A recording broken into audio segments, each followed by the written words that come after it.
Hi friends, ನಿಮ್ಮೆಲ್ಲರಿಗೂ ಕೂಡ ನಿಮ್ಮದೇ ಆಗಿರ್ತಕ್ಕಂಥ ಯೂಟ್ಯೂಬ್ ಚಾನಲ್ ಸ್ಟಡಿ ವಿತ್ ಪರಶುರಾಮ್ಗೆ ಸ್ವಾಗತ ಅಂತ ಹೇಳ್ತಾ, ರಾಜ್ಯ ಮಟ್ಟದ ಪೂರ್ವ ಸಿದ್ಧತಾ ಪರೀಕ್ಷೆ ಒಂದಕ್ಕಾಗಿ ವಿಜ್ಞಾನದಲ್ಲಿ ಒಂದು ಮಾಡೆಲ್ ಕ್ವಶನ್ ಪೇಪರನ್ನು ರಿಲೀಸ್ ಮಾಡ್ತಾ ಇದ್ದೀನಿ. ಆಲ್ರೆಡಿ ಕನ್ನಡದಲ್ಲಿ ಮತ್ತು ಹಿಂದಿಯಲ್ಲಿ ಹಾಕಿದ್ದೀನಿ. ವಿಡಿಯೋದ ಡಿಸ್ಕ್ರಿಪ್ಷನ್ ಬಾಕ್ಸ್ನಲ್ಲಿದೆ. ಆಲ್ರೆಡಿ ಸೈನ್ಸಲ್ಲಿ ನಾನು ಫಿಸಿಕ್ಸ್ ಮತ್ತು ಕೆಮಿಸ್ಟ್ರಿ ಪಾಸಿಂಗ್ ಪ್ಯಾಕೇಜ್ ವಿಡಿಯೋಗಳನ್ನು ಸಹಿತ ಹಾಕಿದ್ದೀನಿ. ವಿಡಿಯೋದ ಡಿಸ್ಕ್ರಿಪ್ಷನ್ ಬಾಕ್ಸ್ನಲ್ಲಿ SSLC 2025-26 model question paper key answer ಅಂತಾನೆ ಒಂದು ಪೇಜ್ ಇದೆ. ಸೊ ಅಲ್ಲಿ ಹೋಗಿ ನೋಡಿದರೆ ನೀವು ಖಂಡಿತವಾಗಿ ನಿಮಗೆ ಹೆಚ್ಚಿನ ವಿಡಿಯೋಗಳು ಸಿಗ್ತವೆ. ಇದು ಸೈನ್ಸ್ನಲ್ಲಿ ಮೊದಲಿಗೆ ಫಿಸಿಕ್ಸ್ ಆನ್ಸರನ್ನು ನೋಡ್ತಾ ಹೋಗೋಣ. ಪೀನ ದರ್ಪಣಗಳನ್ನು ಯಾವುದಕ್ಕೆ ಉಪಯೋಗಿಸುತ್ತಾರೆ ನಿಮಗೆ ಗೊತ್ತಿರಲಿ. ವಾಹನಗಳ ಹಿನ್ನೋಟ ದರ್ಪಣಗಳಲ್ಲಿ ಪೀನ ದರ್ಪಣಗಳನ್ನು ಬಳಕೆಯನ್ನು ಮಾಡ್ತಾರೆ.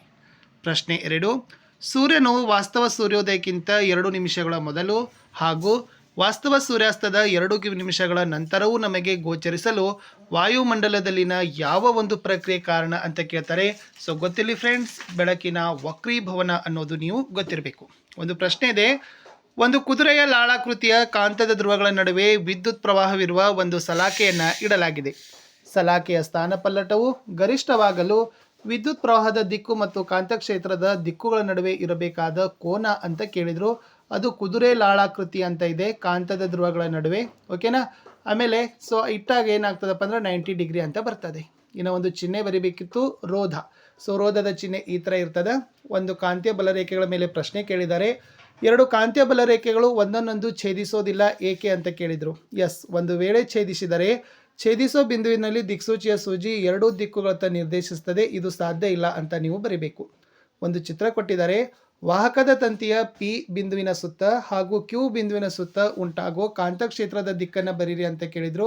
ಸೊ ಈ ಥರ ನೀವೇನು ಮಾಡಬೇಕು, ಕಾಂತಕ್ಷೇತ್ರದ ಈ ಕಡೆ P ಬರೀಬೇಕು, Q ಬರೆದು ಕೆಳಗಡೆ P ಅಪ್ರದಕ್ಷಿಣಾಕಾರ, Q ಪ್ರದಕ್ಷಿಣಾಕಾರ ಅಂತ ಬರೀಲೇಬೇಕು. ಆವಾಗೇನೆ ನಿಮಗೆ ಅಂಕಗಳನ್ನು ಕೊಡೋದು. ಇನ್ನು 2 ಮಾರ್ಕ್ಸ್ ಕ್ವಶನ್ಸ್ ಕೇಳಿದ್ದಾರೆ. ಬಿಳಿ ಬಣ್ಣದ ರೋಹಿತದ ಪುನರ್ ಸಂಯೋಜನೆಯನ್ನು ತೋರಿಸುವ ನ್ಯೂಟನ್ ರವರ ಪ್ರಯೋಗವನ್ನು ವಿವರಣೆ ಮಾಡಲಿಕ್ಕೆ ನಿಮಗೆ ಕೇಳಿದ್ದಾರೆ. ಇಲ್ಲಿ ಏನು ಬರೀಬೇಕಾಗಿತ್ತಂದರೆ, ನ್ಯೂಟನ್ ರವರು ಒಂದು ಗಾಜಿನ ಪಟ್ಟಕವನ್ನು ಉಪಯೋಗವನ್ನು ಮಾಡ್ತಾರೆ, ಬಿಳಿ ರೋಹಿತವನ್ನು ಪಡಿತಾರೆ. ನಂತರ ಅವರು ಸಮರೂಪಿಯಾದ ಮತ್ತೊಂದು ಪಟ್ಟಕವನ್ನು ಮೊದಲನೇ ಪಟ್ಟಕಕ್ಕೆ ವಿರುದ್ಧ ದಿಕ್ಕಿನಲ್ಲಿ ತೆಳಕೆಳಗಾಗಿ ಇರಿಸಿ ರೋಹಿತವನ್ನು ಅದರ ಮೂಲಕ ಹಾಯಿಸಿದಾಗ ಬಿಳಿಯ ಬೆಳಕಿನ ಕಿರಣ ಹೊರಹೊಮ್ಮುತ್ತದೆ. ಇದು ಬೆಳಕಿನ ರೋಹಿತದ ಪುನರ್ ಸಂಯೋಜನೆಯನ್ನು ತೋರಿಸ್ತದೆ.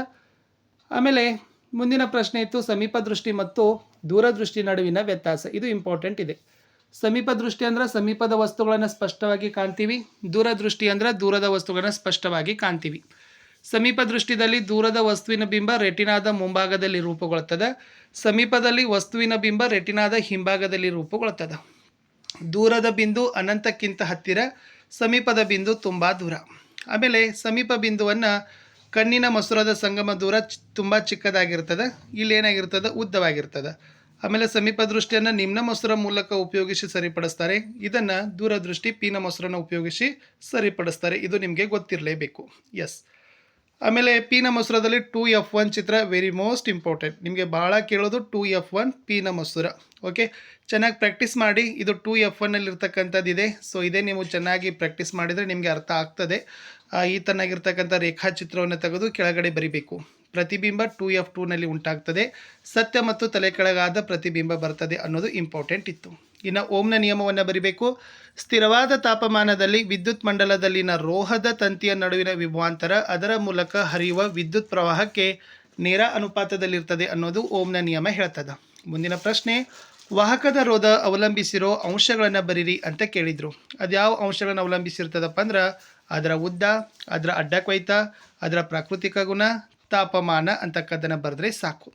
ಇನ್ನು ಕಾಂತಕ್ಷೇತ್ರದ ಸಾಪೇಕ್ಷ ಶಕ್ತಿಯನ್ನು ನಿರ್ಧಾರ ಮಾಡಲಿಕ್ಕೆ ಸಹಾಯಕವಾಗುವ ಅಂಶ ಯಾವುದು ಅಂತ ಕೇಳಿದರು. ಸೊ ಅದು ಇಂಪಾರ್ಟೆಂಟ್ ಇದೆ.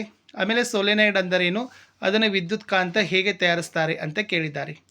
ಅದರಲ್ಲಿ ಮುಖ್ಯವಾಗಿ ಸಾಪೇಕ್ಷ ಗುಣ ಏನಪ್ಪ ಅಂದ್ರೆ ಕಾಂತೀಯ ಬಲರೇಖೆಗಳ ದಟ್ಟಣೆಯ ಪ್ರಮಾಣ. ಓಕೆ, ಇನ್ನು ಸೋಲೆನೈಡ್ ಅಂದರೆ ಏನು ಹೇಳಿದ್ದಾರೆ ನೋಡಿ. ಅವಾಹಕ ಹೊದಿಕೆ ಇರುವ ತಾಮ್ರದ ತಂತಿಯ ಅನೇಕ ಸುರುಳಿಗಳನ್ನು ಒತ್ತೊತ್ತಾಗಿ ಸುತ್ತಿರುವ ಸಿಲಿಂಡರ್ ಆಕಾರವೇ ಸೋಲೆನೈಡ್. ಇಲ್ಲಿ ಹೆಚ್ಚು ಕಾಂತಕ್ಷೇತ್ರ ಹೊಂದಿರುವ ವಿದ್ಯುತ್ ಪ್ರವಹಿಸುತ್ತಿರುವ ಸೋಲೆನೈಡ್ನ ಒಳಭಾಗದಲ್ಲಿ ಒಂದು ಕಾಂತೀಯ ವಸ್ತುವಾದ ಮೆದು ಕಬ್ಬಿಣದ ತುಂಡನ್ನು ಇಟ್ಟು ನಾವು ವಿದ್ಯುತ್ ಕಾಂತವನ್ನು ತಯಾರಿಸ್ತೀವಿ ಅಂತ ಬರಿಬೇಕಾಗಿತ್ತು. ಇದು ಸೋಲೆನೈಡ್ನ ಉತ್ತರ ಇತ್ತು. ಇನ್ನು ಭೂಸಂಪರ್ಕ ತಂತಿಯ ಕೆಲಸ, ಮುಂದೆ ಓವರ್ಲೋಡ್ ತಪ್ಪಿಸಲಿಕ್ಕೆ ಏನು ಮಾಡಬೇಕು ಅನ್ನೋದು ಕೂಡ ಇಂಪಾರ್ಟೆಂಟ್ ಕ್ವಶನ್. ಇದು ಕೂಡ ನಿಮಗೆ ಬರ್ಬೋದು. ಎಸ್, ಫಸ್ಟ್ ಭೂಸಂಪರ್ಕ ತಂತಿ ನೋಡಿ. ವಿದ್ಯುತ್ ಉಪಕರಣಗಳಲ್ಲಿ ಸೋರಿಕೆ ಉಂಟಾದಾಗ ಅವುಗಳ ವಿಭವಾಂತರವನ್ನು ಭೂಮಿಯ ವಿಭವಾಂತರಕ್ಕೆ ಸಮೀಪವನ್ನು ಸಮ ಮಾಡ್ತದೆ ಯಾವುದು? ಭೂಸಂಪರ್ಕ ತಂತಿ. ಅಂದರೆ ಕಡಿಮೆ ರೋಧವನ್ನು ಹೊಂದಿರುವ ವಿದ್ಯುತ್ ಪ್ರವಾಹದ ಪಥವನ್ನು ಉಂಟು ಮಾಡ್ತದೆ. ಆಮೇಲೆ ಓವರ್ಲೋಡ್ ಬಗ್ಗೆ ಕೇಳಿದ್ರಲ್ಲ, ಮುನ್ನೆಚ್ಚರಿಕೆ ಕ್ರಮಗಳು: ವಿದ್ಯುತ್ ಮಂಡಲದಲ್ಲಿ ಫ್ಯೂಸನ್ನು ಬಳಸಬೇಕು. ಸಜೀವ ಮತ್ತು ತಟಸ್ಥ ತಂತಿಗಳು ನೇರ ಸಂಪರ್ಕವಾಗುವುದನ್ನು ತಪ್ಪಿಸಬೇಕು. ತಂತಿಗಳ ಮೇಲಿನ ಅವಾಹಕ ಹೊದಿಕೆ ಹಾಳಾಗುವುದನ್ನು ತಪ್ಪಿಸಬೇಕು. ವಿದ್ಯುತ್ ಉಪಕರಣಗಳಲ್ಲಿ ದೋಷವಿದ್ದರೆ ಸರಿ ಮಾಡಬೇಕು. ಹಲವಾರು ಉಪಕರಣಗಳನ್ನು ಒಂದೇ ಸಾಕೆಟ್ಗೆ ಜೋಡಿಸಲೇಬಾರದು ಅನ್ನೋದನ್ನು ನೀವು ಬರೀಬೇಕು. ಮುಂದೆ ವಿದ್ಯುತ್ ಮಂಡಲದಲ್ಲಿ ಆಮಿಮೀಟರ್ ಮತ್ತು ವೋಲ್ಟಮೀಟರನ್ನು ಹೇಗೆ ಜೋಡಿಸ್ತಾರೆ, ಅದರ ಕೆಲಸವನ್ನು ನಿಮ್ಗೆ ಏನು ಮಾಡಿದಾರಪ್ಪ ಅಂದರೆ ಕೇಳಿದ್ದಾರೆ.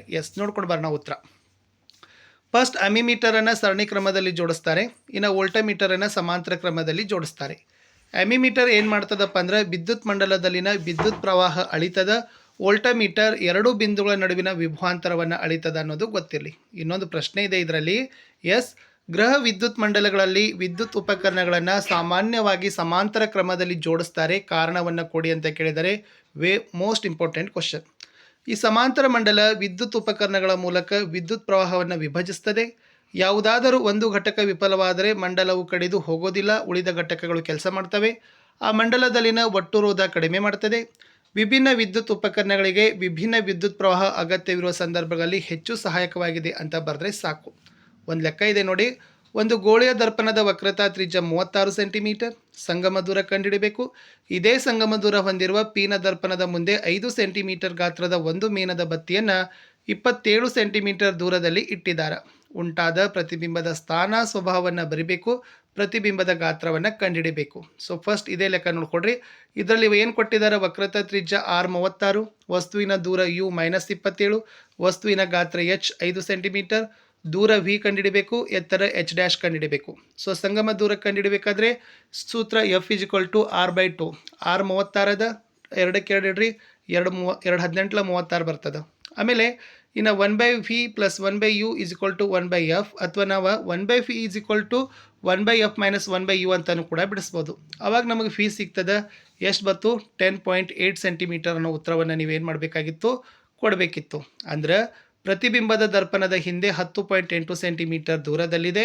H' / H - V/U, ಅಥವಾ H' = H in the bracket -V/U. ಅವಾಗ 5 in the bracket -10.8 / -27, ಅವಾಗ 2 ಸೆಂಟಿಮೀಟರ್ ಬರ್ತದೆ. ಅಂದರೆ ಎತ್ತರ 2 ಸೆಂಟಿಮೀಟರ್, ಪ್ರತಿಬಿಂಬ ಮಿಥ್ಯ ಮತ್ತು ನೇರವಾಗಿದೆ ಅಂತ ನೀವು ಬರೆದ್ರೆ ಉತ್ತರ ಕಂಪ್ಲೀಟ್ ಆಗ್ತದೆ. ಇನ್ನೊಂದು ಲೆಕ್ಕ ಇತ್ತು ನೋಡಿ, ಅದರಲ್ಲೇನೆ ನಾನು ಇನ್ನೊಂದು ಲೆಕ್ಕ ನಿಮ್ಗೆ ಹೇಳ್ತೀನಿ. ಒಂದು ಗೋಲಿಯ ದರ್ಪಣದ ಸಂಗಮ ದೂರ 10 ಸೆಂಟಿಮೀಟರ್. ಅದರ ವಕ್ರತಾ ತ್ರಿಜ್ಯವನ್ನು ಕಂಡುಹಿಡಿರಿ. ಇದೇ ಸಂಗಮ ದೂರ ಹೊಂದಿರುವ ನಿಮ್ನ ದರ್ಪಣದ ಮುಂದೆ 4 ಸೆಂಟಿಮೀಟರ್ ಗಾತ್ರದ ಒಂದು ವಸ್ತುವನ್ನು 20 ಸೆಂಟಿಮೀಟರ್ ದೂರದಲ್ಲಿ ಇಟ್ಟಿದ್ದಾರೆ. ವಸ್ತುವಿನ ಸ್ಪಷ್ಟ ಪ್ರತಿಬಿಂಬ ಪಡೀಲಿಕ್ಕೆ ಪರದೆಯನ್ನು ದರ್ಪಣದಿಂದ ಎಷ್ಟು ದೂರ ಇಡಬೇಕು? ಉಂಟಾದ ಪ್ರತಿಬಿಂಬದ ಸ್ವಭಾವವನ್ನು ಬರಿಬೇಕು. ಪ್ರತಿಬಿಂಬದ ಗಾತ್ರವನ್ನು ಕಂಡುಹಿಡಬೇಕು ಅಂತ ಕೇಳಿದ್ದಾರೆ. ಸೊ ಅವಾಗ ನೀವು ಏನು ಮಾಡಬೇಕು? ಸಂಗಮ ದೂರ ಬರ್ಕೊಡ್ರಿ, -10 ಸೆಂಟಿಮೀಟರ್, ವಸ್ತುವಿನ ದೂರ U -20 ಸೆಂಟಿಮೀಟರ್, ಗಾತ್ರ H 4 ಸೆಂಟಿಮೀಟರ್, ದೂರ V ಕಂಡುಹಿಡಬೇಕು, H' ಕಂಡುಹಿಡಬೇಕು, ವಕ್ರತಾ ತ್ರಿಜ್ಯ ಕಂಡುಹಿಡಬೇಕು. ವಕ್ರತಾ ತ್ರಿಜ್ಯ ಕಂಡುಹಿಡಬೇಕಾದ್ರೆ ಸೂತ್ರ R = 2F, ಅಂದರೆ 2 × 10 ಅಂದರೆ 20 ಸೆಂಟಿಮೀಟರ್ ಬರ್ತದೆ. ಆವಾಗ ನಾವು ಏನು ಮಾಡಬೇಕಪ್ಪ ಅಂದರೆ ಫೀ ಕಂಡುಹಿಡಬೇಕು. 1/V + 1/U = 1/F. ನಮಗೆ ಫೀ ಕಂಡುಹಿಡಬೇಕಾದ್ರೆ 1/F - 1/U ಅಂತ ಸೂತ್ರವನ್ನು ಹಾಕ್ತೀವಿ. ಅವಾಗ ಹಾಕಿದಾಗ ನಮ್ಗೆ ಏನಾಗ್ತದಪ್ಪ ಅಂದ್ರೆ -20 ಅಂತ ಬರ್ತದೆ. ಅಂದರೆ -1/20 ಬರ್ತದೆ, ಅದನ್ನು -20 ಅಂತೀವಿ. ಅಂದರೆ ಪರದೆಯು ದರ್ಪಣದಿಂದ 20 ಸೆಂಟಿಮೀಟರ್ ದೂರದಲ್ಲಿ ಇಡಬೇಕು. ಆವಾಗ ಈ ಸೂತ್ರವನ್ನು ನೀವು ಏನು ಮಾಡಬೇಕಪ್ಪ ಅಂದ್ರೆ -4 ಸೆಂಟಿಮೀಟರ್ ಹಾಗೆ ಬರೆದ್ರೆ ನಿಮ್ದು ಇಲ್ಲಿಗೆ ಫಿಸಿಕ್ಸ್ ಏನಾಗ್ತದಪ್ಪ ಅಂದ್ರೆ ಕಂಪ್ಲೀಟ್ ಆಗ್ತದೆ. ಈ ಥರದ ಪ್ರಶ್ನೆಗಳು ನಿಮಗೆ ಇರ್ತಾವೆ. ಇನ್ನೊಂದು ಪ್ರಶ್ನೋತ್ತರದೊಂದಿಗೆ ಸಿಗ್ತೀನಿ. ಅಂಟಿಲ್ ಟೇಕ್ ಕೇರ್, ಬಾಯ್.